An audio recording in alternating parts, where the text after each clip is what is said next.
दोस्तों, आपकी मोहब्बत भरी कमेंट्स के लिए एक खास तोहफा।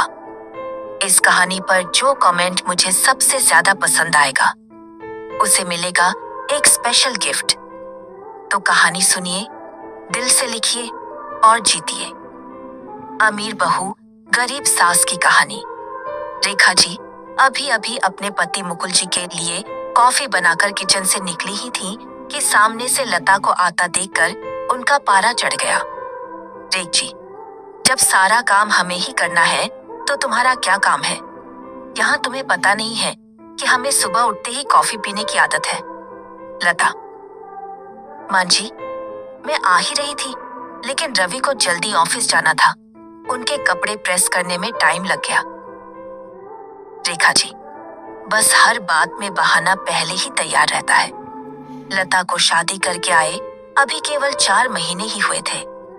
यहाँ आकर उसे ऐसा लगने लगा था जैसे किसी जेल में आ गई है। उसे कहीं जाना हो तो परमिशन लेनी पड़ती थी। कोई गलती हो जाए तो पनिशमेंट मिलता था। सास, ससुर और पति तीनों ही एक सुर में उसका विरोध करते थे। कभी कभी तो मन करता कि यहाँ से भागकर अपने पापा के घर चली जाए, लेकिन पापा हार्ट पेशेंट हैं। ये सब उन्हें पता लग गया तो न जाने क्या अनर्थ हो जाएगा। यही सोचकर सब बर्दाश्त करती रहती थी।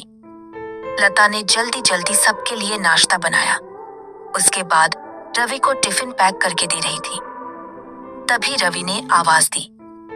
रवि: लता, क्या कर रही हो? इतना टाइम नहीं है मेरे पास। कार चला के नहीं जाना है। मेट्रो में कितना समय लगता है तुम्हें पता है।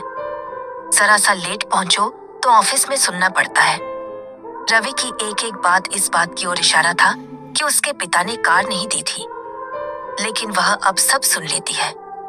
पिता को कैसे बताइए कि जिन्हें आपने उसका जीवन साथी चुना था वह पैसों का लालची है।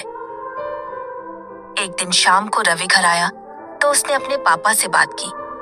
रवि: अब मुझसे नौकरी नहीं होती। वो आपके पुराने दोस्त शर्मा जी मोटर पार्ट बनाते हैं। मैं चाहता हूं कि उसकी सप्लाई शुरू करूं। पापा: लेकिन बेटा, उसके लिए तो कम से कम 10 लाख रुपए चाहिए होंगे। वो कहां से आएंगे? रवि: वही सोच रहा हूं। तभी लता चाय बनाकर लाती है। रवि: लता, तुम अपने पापा से कुछ पैसे उधार ला सकती हो? लता का सब्र जवाब दे चुका था। रोज रोज के तानों से दुखी होकर उसने जवाब दिया। लता: रवि, मेरे पिता के भरोसे मत रहना। उन्होंने मेरी शादी करके अपना फर्ज पूरा कर दिया। अगर आपको नौकरी करने में दिक्कत है तो मुझे जॉब करने दो। दोनों मिलकर कमाएंगे।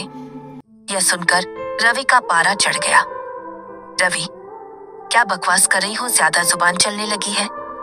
लता: रवि, मैं बहुत बर्दाश्त कर चुकी हूँ, इसलिए मैंने जॉब करने का फैसला किया है। रवि: नहीं, हमारे घर में यह सब नहीं होता। तुम्हें जॉब करनी है तो अपने घर चलिए जाओ। लता: मुझे पता था आप यही कहेंगे। मैंने वकील से बात कर ली है। मैं जल्द ही तलाक ले लूंगी। यह सुनकर रवि और उसके पिता के हाथ पांव फूल गए।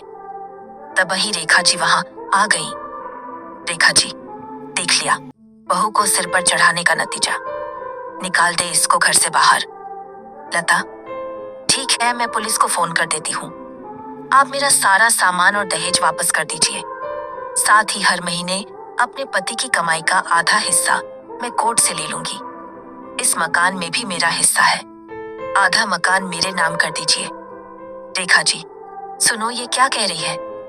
मुकुल जी: बेटी, ऐसी बातें क्यों कर रही है? आज के बाद हम तुझसे कभी कुछ नहीं कहेंगे। तू अपने कमरे में जा।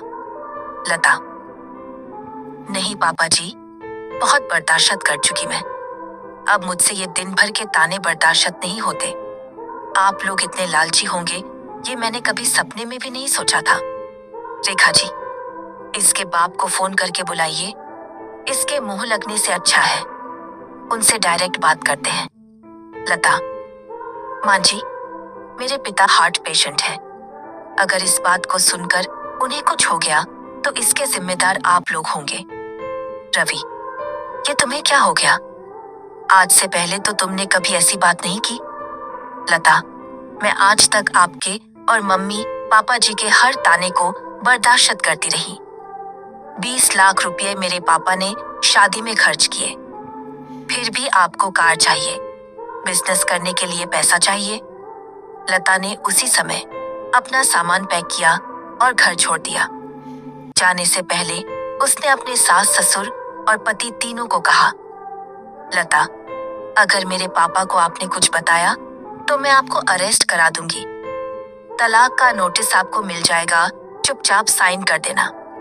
लता वहां से निकलकर अपनी एक सहेली के फ्लैट में पहुंच गई। एक दिन पहले उसी ने उसे हक के साथ अपना आत्मसम्मान बचाने के लिए समझाया था। लता, कोमल, मैं आ तो गई हूं, लेकिन अब आगे क्या होगा? कोमल, चिंता मत कर, मैंने बात कर ली है। मेरे ऑफिस में जगह खाली है। कल से तू जॉब करेगी और मेरे साथ रहेगी। 1 महीने तक जॉब करने के बाद लता एक दिन अपने घर जाती है और पिताजी को सारी बात बताती है। उसकी बात सुनकर उसके पिता कहते हैं, पिता, बेटा, मुझे तूने क्यों नहीं बताया? लता, पापा, आपने मेरे लिए बहुत कुछ किया है। अब मैं आपको परेशान करना नहीं चाहती थी। पिता, बेटी, मैं इतना कमजोर नहीं हूं, तो चिंता मत कर, घर आ जा। लता, नहीं पापा, मुझे कुछ समय दीजिए, अपने पैरों पर खड़ा होने दीजिए, अपनी एक पहचान बनाने दीजिए। कुछ ही महीने केस चलने के बाद रवि और लता का तलाक हो गया। रवि को पूरा दहेज और 30 लाख रुपए देने पड़े। साथ ही हर महीने अपनी सैलरी का एक हिस्सा वह कोर्ट में जमा करवाता था।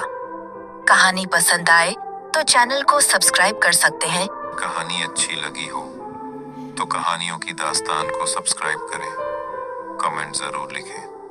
हो सकता है अगला गिफ्ट आपका ही हो।